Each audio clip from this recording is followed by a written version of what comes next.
So, for a very long time, I was just very kind of solitary. I work alone and I still do, but I sort of haven't had necessarily um, the confidence to like go out and meet other makers until recently.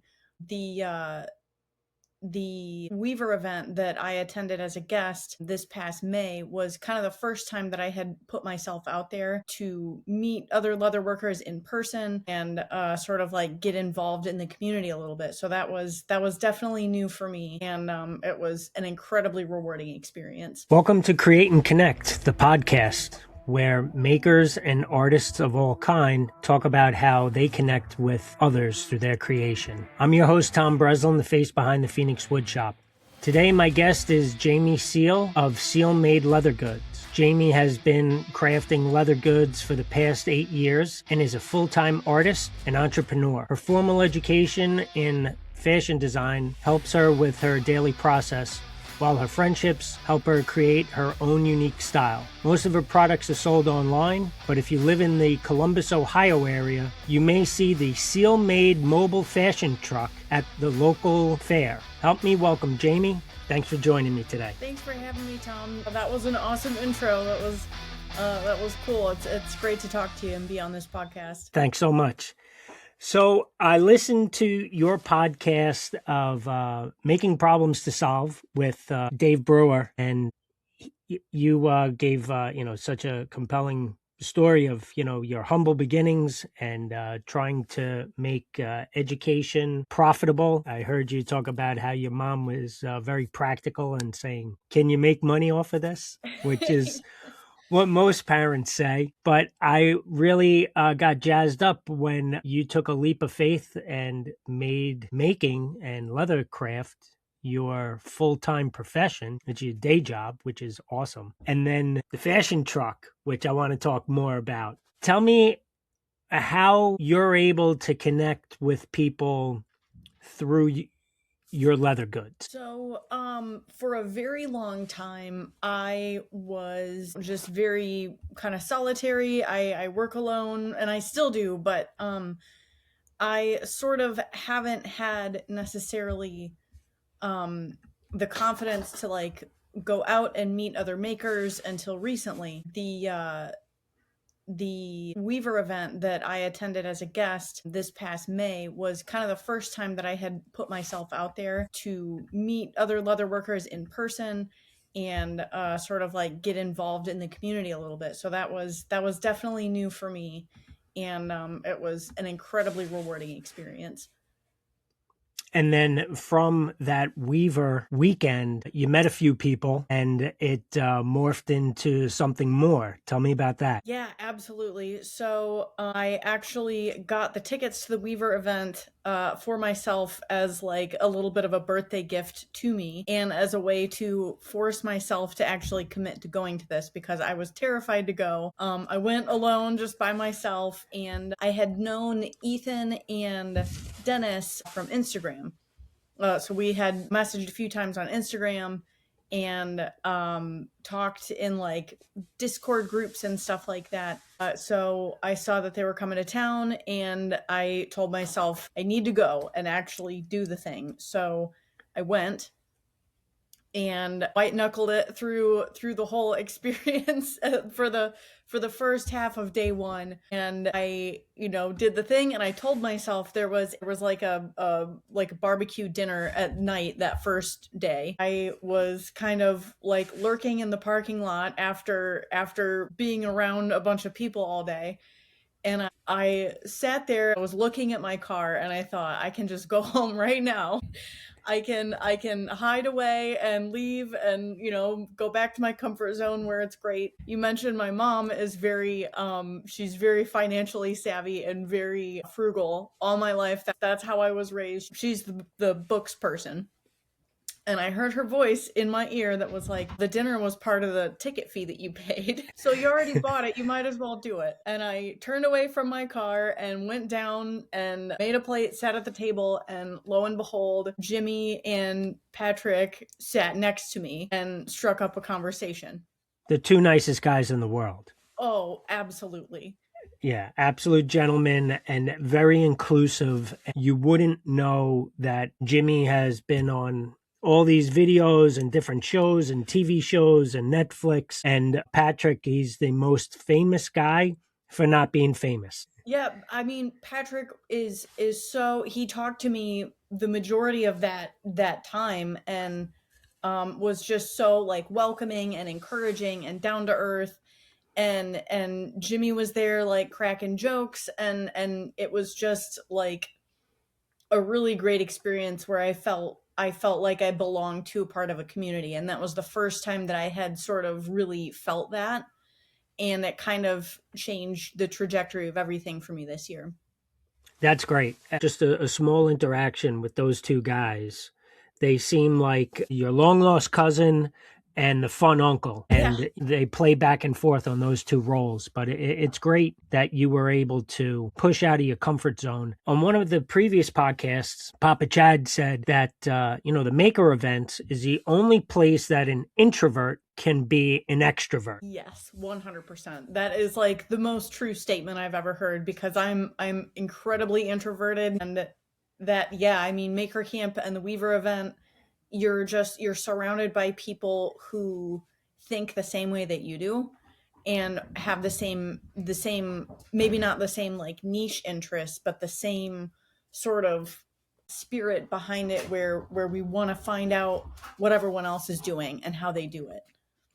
Well, I thought that was kind of how I met Dennis and Ethan. Was I was retiring and I wanted to do something for myself, and not just retire to the background, but step forward. And that was the leather intensive up at the Blackthorn for one of the winter Maker Camp intensives. And I Oh, got to meet cool. those two guys. And I heard in the other podcast that when you were talking with Dave, you have a goal this year of making shoes. Yeah. I'm for next year, I'm telling myself that I'm going to make one pair of shoes. They're probably going to be like just simple slides, but yeah, that's that's my tentative goal of the year. Well, that's what Dennis and Ethan had us do, and it was wildly overpriced. I probably could have flown to Vietnam and gotten a pair of shoes cheaper than it was to be with them that weekend. But the nice thing is, I got to break out of that comfort zone that you were talking about. And instead of feeling like the outsider, actually know that you're a part of the community. And then from your weekend at the Weaver Intensive, I wanted to ask you how you felt about being asked to present at Maker Camp. I was pretty just in disbelief that that had just happened, because Austin walked up to me at the Weaver event. I was getting ready to head out after the end of day 2, which was like the total end of the event. And he was like, "Hey, I'm Austin. I run the Maker Camp.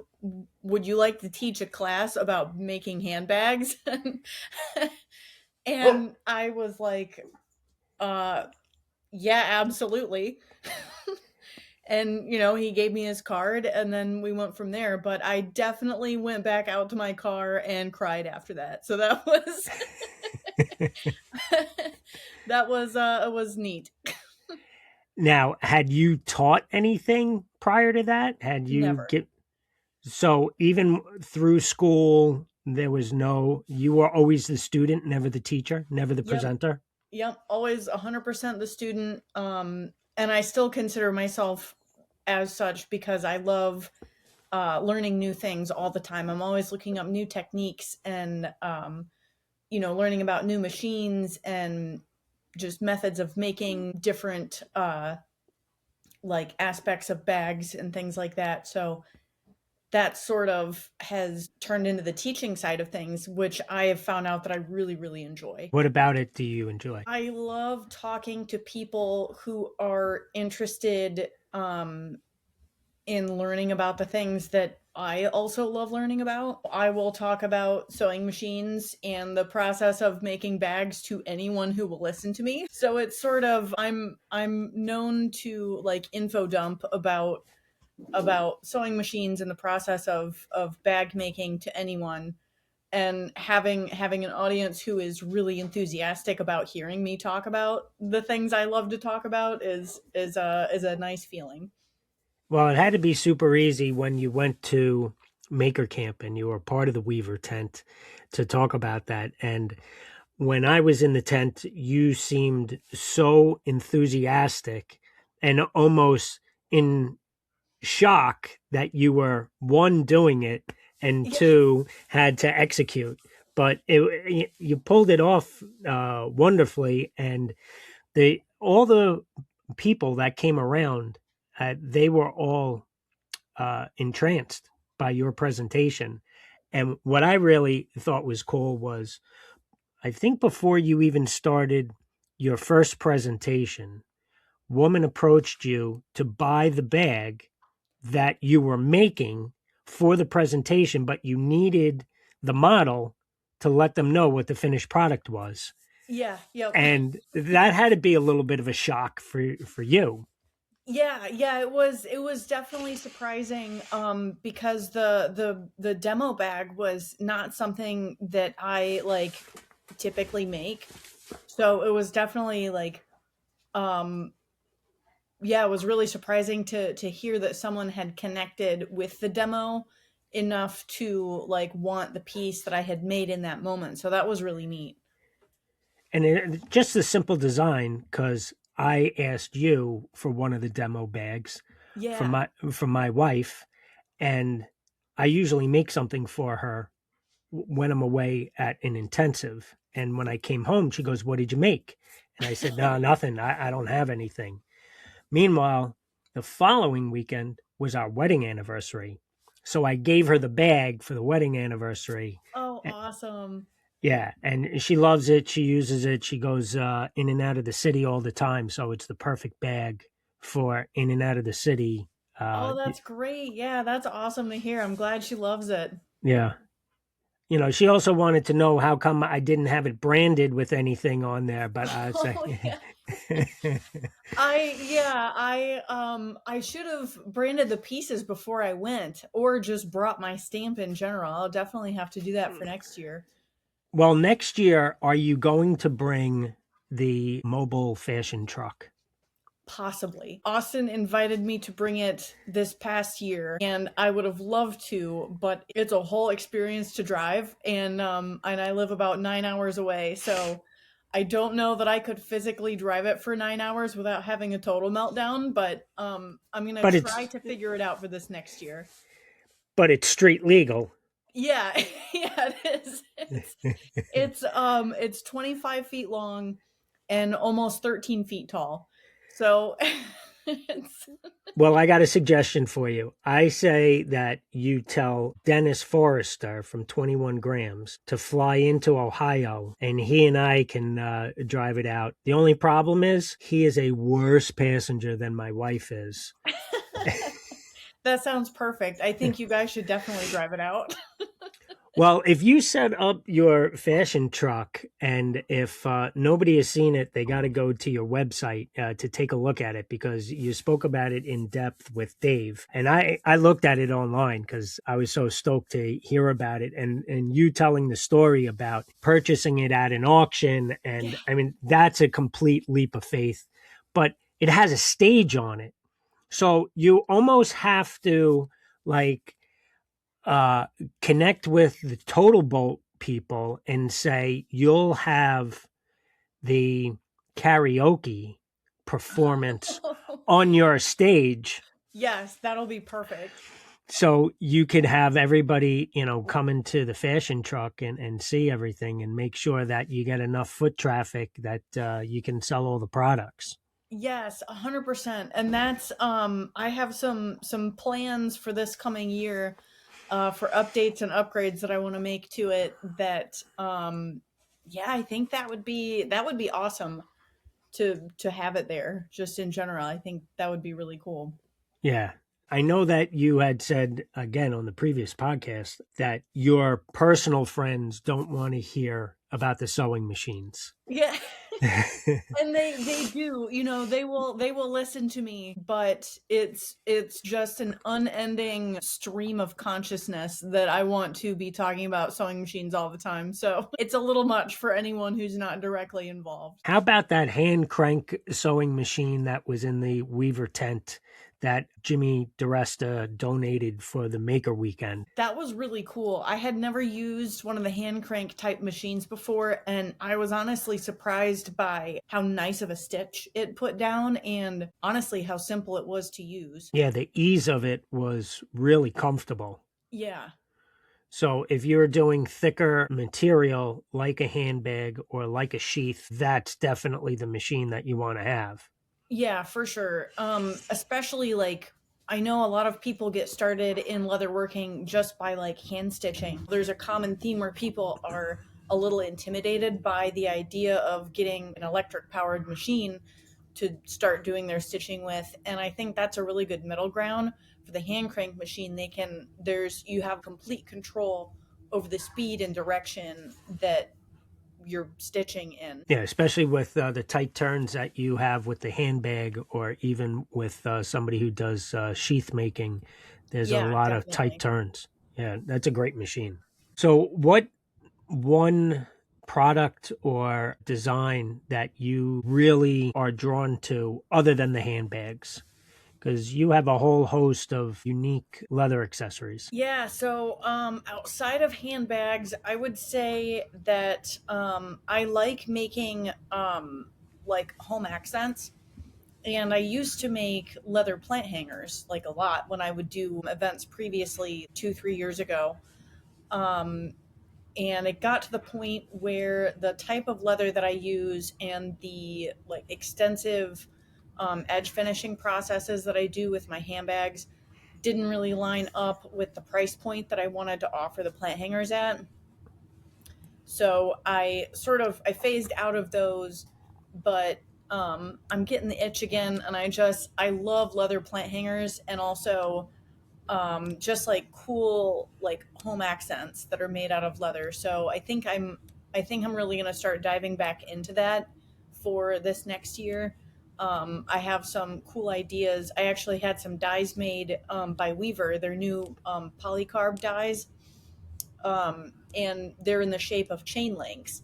So I'm going to make some leather chains that are. I have a small one that I use for keychains, and then I have a big one that I want to use for like home accents and like plant hangers and just like decorative art objects. So I think the large chains are going to be really cool for the next year. Yeah, that's neat. Who are some of the artists and makers that you follow that you get inspired by? So a ton. I mean, I would say every like different artist or maker that I follow is inspirational to me in some way. Cause I just, you know, I don't know, I think we're all victim to like doom scrolling from time to time. And I've filled my follow list with people that, are really enthusiastic about what they do. So when I open Instagram to doom scroll, it's mostly a feed of people who are excited to show the projects that they're working on and the new thing that they've made. If I have to think of a couple off the top of my head, oh geez, I might have to I might have to circle back to that. There are too many. Yeah, no, there's a lot of creative people, and sometimes when they pop up on your feed, you're like, wow, well, how come I haven't been following this person? Their stuff Yeah. is great. Yeah, when I was speaking with Emmett the other day, he was telling me that he is a photographer by education, and he doesn't even own a camera other than his iPhone right now. But he was making a whole series of his little wooden buddy Chip, and Oh yeah. he did this stop animation, which is so fun to watch. Yes, that's so cool. And his ability to content create the video, you can tell the artistry that's in it and the effort that it takes. But And sometimes it gets lost. Like he was saying, he would post it on YouTube, and it would, you know, he spent all this time, and it only got 60 views.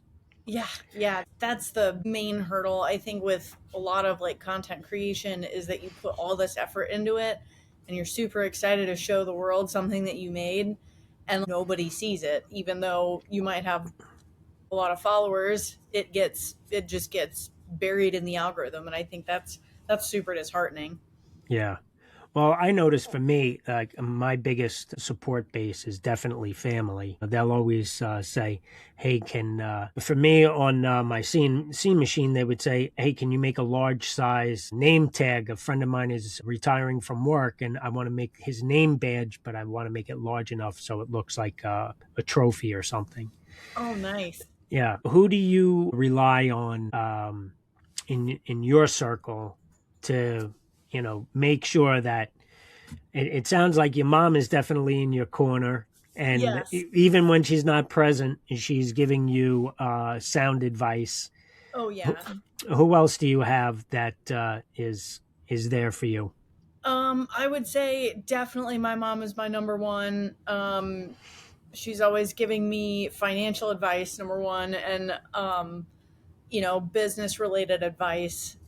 And then aside from that, like my stepdad is always there to help with technical issues, like with the truck.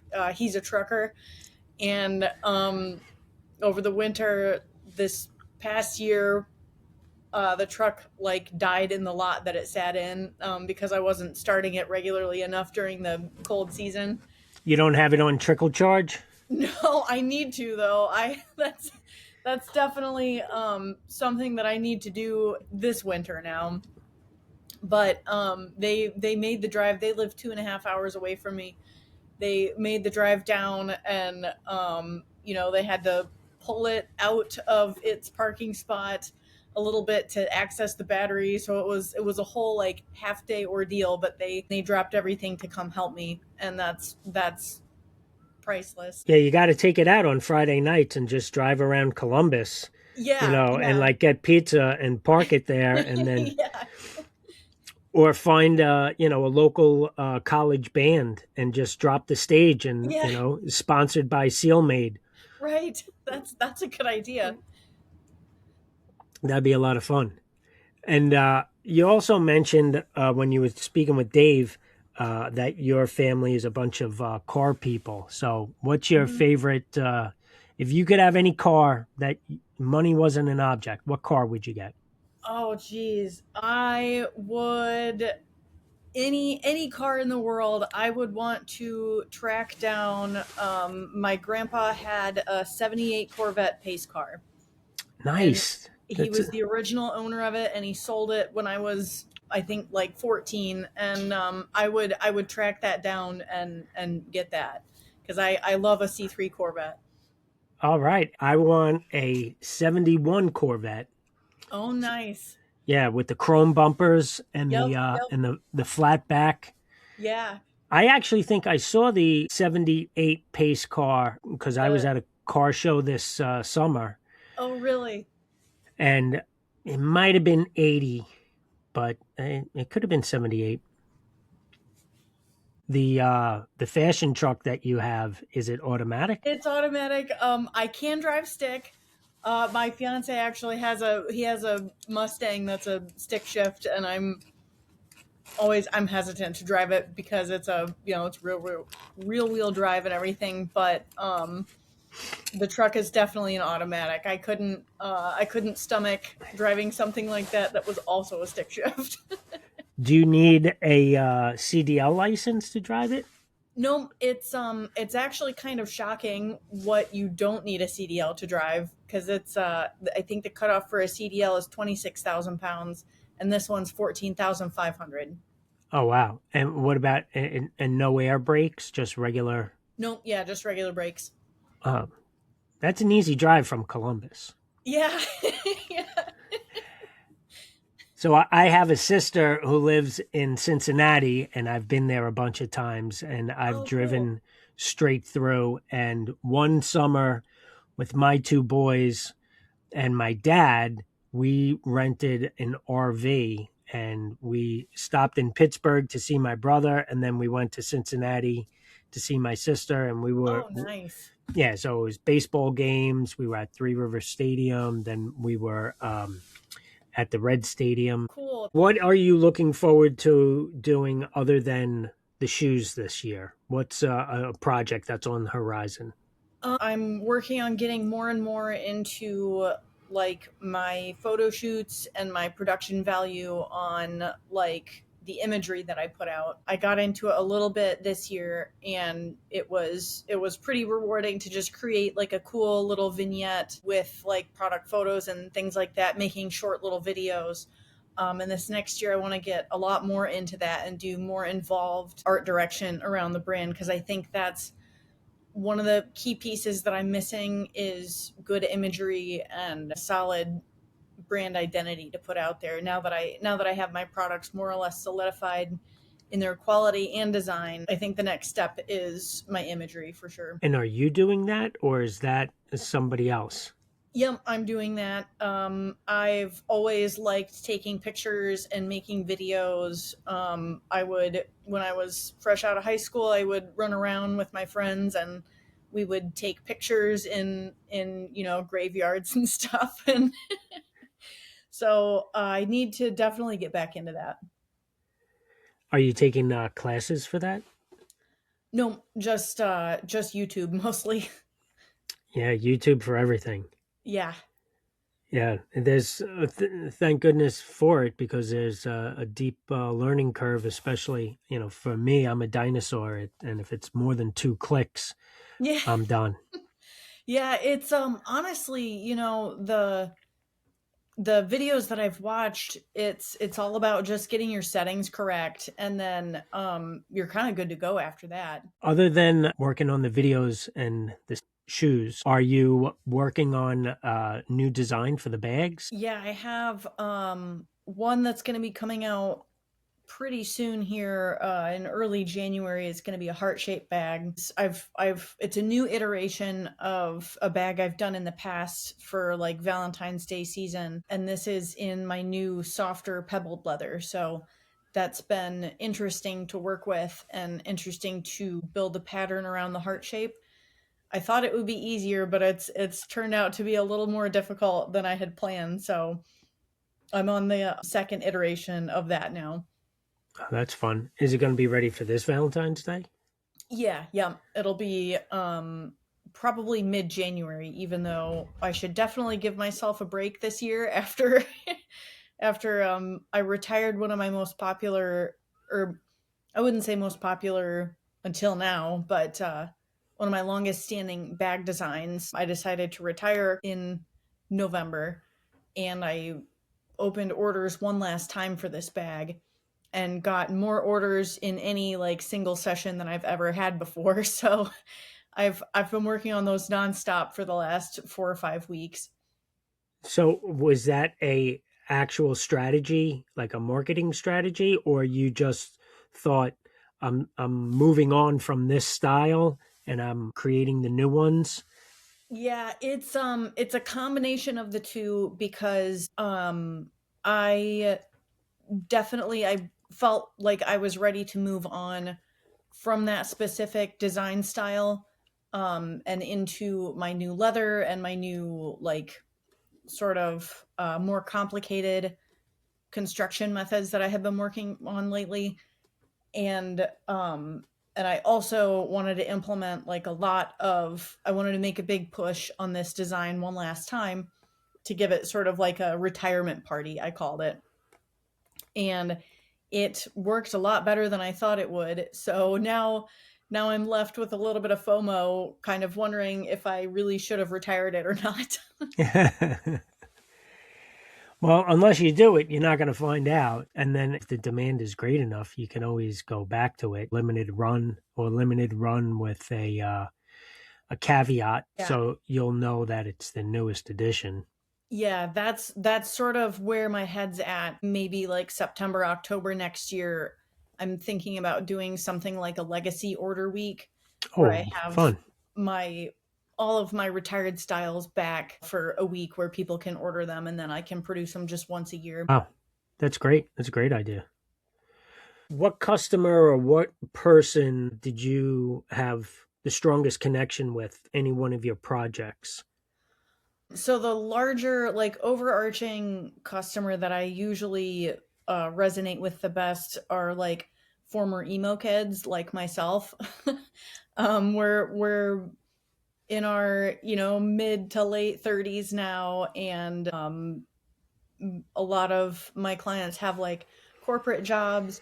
They need bags that are a little more professional, a little more high end than like the typical low quality alternative style big brand bags that are out there. So that's who I go for the most in my marketing, and also just the brand itself. Like that's kind of the brand identity. And then I would say individual clients that I've connected with. One of the kindest things I've ever heard about any of my bags, I sent one of my big fang bags out to, I want to say, Wisconsin, and she messaged me and said that she had an Hermes Birkin bag, and that my bag was essentially the same quality as that one. So that brought a tear to my eye. That was pretty cool. That's nice. Somebody shared a personal story with you about one of your products? Not off the top of my head about any of my specific products, but I do like that when I'm in the truck, a lot of other like leather workers will come in and they'll talk to me about the craft just in general, and they'll share stories about they had a wallet that was their dad's wallet from 50 years ago, and like the wallet is still around because it's full grain leather and constructed well. So those are always cool stories to hear. That's great. All right, I got a couple of rapid fire questions that I ask everybody. All right, What let's go. What's your favorite drink to have in your workspace? Drink in the workspace. I like a drink called Liquid Death. It's it's, they have one that tastes, I think it's called Dr. Death is the flavor, but it's like Dr. Pepper. But it's like flavored water Dr. Pepper, and I drink like probably a 12 pack of those every week. That's a good one. All right, how about pizza or tacos? Oh, honestly both, but I would say more often I eat pizza for sure. I can't believe that is such a question that kind of stumps everybody. They're like, Yeah. "Ooh," like it's They're first of they're all, they're just two good options. yeah, it's first of all, it's children's food. When I'm talking to adults, how about this? What do you think about Skyline chili? I have never had it. Good, don't have it. There's a Skyline like a tenth of a mile away from my house, and I always think about it. I'm like, I wonder. No, don't, I'll, don't. I'll keep staying away from it. Yeah, have you had Domino's pizza? Yes. Yeah, do you like it? It's it's it is pizza, so it has that good baseline, but there are so many other Maybe pizza. if you're drinking till 3 in the morning, it might be okay. Yeah, there you go. But I wouldn't even put Skyline chili in that category. So Oh no. yeah, That's rough. yeah. But like I said, I've been to Cincinnati. Yeah. All right, what is your favorite tool in your toolbox? Um, Favorite tool in my toolbox has to be this very old beat up awl that I had in college, and it's gnarly. But I use it to paint in tiny little corners, and I always know where this thing is. It was like $3 20 years ago, and it's always within my my grasp. That's great. That's great. So, where can people find you if they're looking to follow your content or they want to see buy a bag? So on Instagram, my tag is Seelmade, Seelmade. That's also my website.com. And I'm on TikTok as well. I don't post as often on TikTok, but I'm on there, and it's all at Seel Made. Are you going to be at any fairs soon or in the new year? I just wrapped up my last two in-person events for the year this last weekend. After that, I usually get a break until about March for the next events. So I'll be in the Dublin, Ohio area and the Greater Columbus area as well. Pretty much most weekends next year, I think. And is there a winter intensive that you're teaching? Yes, there is. March 20th through the 22nd, I will be teaching a bag making class, winter intensive at the Maker Camp. So I'm super, super excited for that. Awesome. That's great. I think you might see somebody there that you recognize. Oh, awesome. Are you going to be there? I hope to. Awesome. That's going to be a lot of fun. There are Yeah. a few, I think Keith is going to be there too. Which Keith? He was at the in the tent the whole time with us. Okay. Because if it's Keith Drennan from Blackthorn Concepts, he's always there. He's practically a resident. Oh, is he? Well, that's awesome. Thanks so much for taking some time to talk to me. Thank you for being so kind at the Weaver tent when I was lurking around, always looking for an extra piece of leather, whether it was for my hat or a sheath that you got to sneak in to make Yeah. because they gotta set that up. I don't know how they're gonna do it, but Yeah, I more hands-on stuff for sure. yeah, it might have to be two tents. But if you have your stage, oh, it'd be awesome. That would be great. That would, give us more room too. Yeah, and and a platform for karaoke. Jamie, thanks so much. I appreciate it, and I'll hopefully see you in March. Yeah, thank you for having me, Tom. You have an awesome podcast. I listened to all of the episodes throughout this last week, so it's cool just hearing, every guest you have on and hearing more about yourself too. Oh, thank you. I'd like to thank Jamie again for joining me on Create and Connect podcast. She has such an inspirational story of courage by breaking through personal boundaries. From being a participant at the Weaver Intensive to becoming a presenter during Maker Camp in the Weaver tent this year, Jamie has established herself as a pillar in the Maker community. It was wonderful to hear how inviting Jimmy DiResta and Pat Reynolds were at the barbecue dinner that changed the trajectory of this maker and led her to the forefront of the community. This is just another example of how makers connect. Go to Jamie's website, seelmade.com, and discover her creations, or sign up for her next presentation at Maker Camp for her winter intensive in March of 2026. And thank you to the listeners for joining me today. As always, remember, keep creating, keep connecting.